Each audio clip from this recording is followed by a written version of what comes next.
पुराने जमाने की एक छोटी सी मिट्टी की बस्ती दिखाई। टूटी हुई झोंपड़ियां, टेढ़ी छतें, सड़कों पर खाक, लोग अजीब व गरीब काम करते हुए।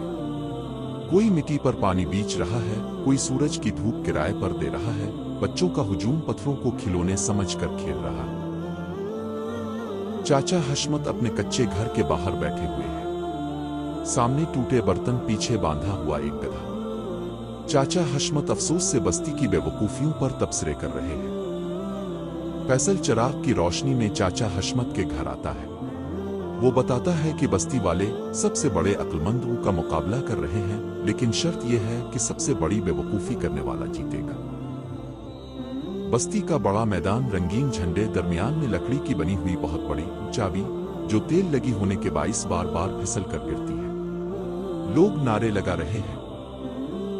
चेनोव मिस्त्री अपनी झोंपड़ी के सामने खड़ा सबके सामने ऐलान करता है कि वो सबसे बड़ा अक्लमंद है। फिर अचानक अपना ही घर तोड़ देता है। लोग तालियां बजाते हैं। चेनोव फखर से सीना फैलाकर खड़ा है।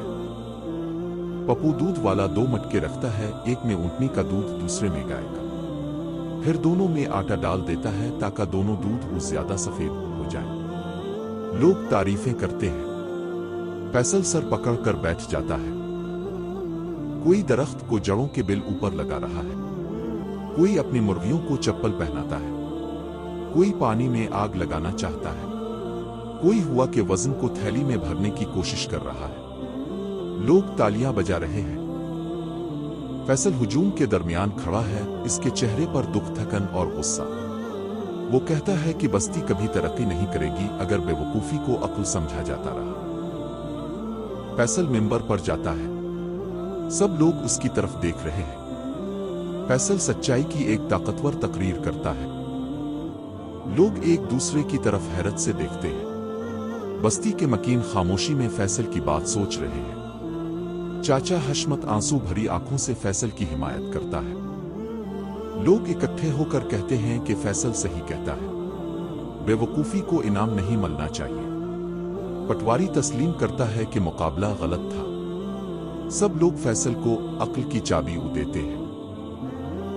फैसल लकड़ी की चाबी नीचे जमीन पर रखता है और कहता है कि असल चाबी लकड़ी नहीं, सोच होती है। मैदान में हल्की रोशनी हुआ चल रही है। लोगों के चेहरों पर शर्मिंदगी और उम्मीद। पप्पू दूध खालिस बीच रहा है। चेनोव नया सीधा घर बना रहा है। बबलू उस्ताद बच्चों को पढ़ा रहा है। औरतें पढ़ लिख रही हैं। नौजवान काम सीख रहे हैं। बस्ती में नई गलियां बन रही हैं। पूरी बस्ती तब्दील हो रही है। शाम का वक्त, सूरज डूब रहा है। फैसल और चाचा हशमत बस्ती के किनारे बैठे हैं। चाचा कहता है, असल अक्ल तुमने जगाई है बेटा। फैसल मुस्कुरा कर जवाब देता है। पहले जैसी बेवकूफ बस्ती अब रोशन और तरक्की याफ्ता दिखाई देती है। आसमान पर नर्म सा सूरज, पर्दे पर तहरीर उभरती है। जब अक्ल को इज्जत मिलती है तभी बस्ती आबाद होती है।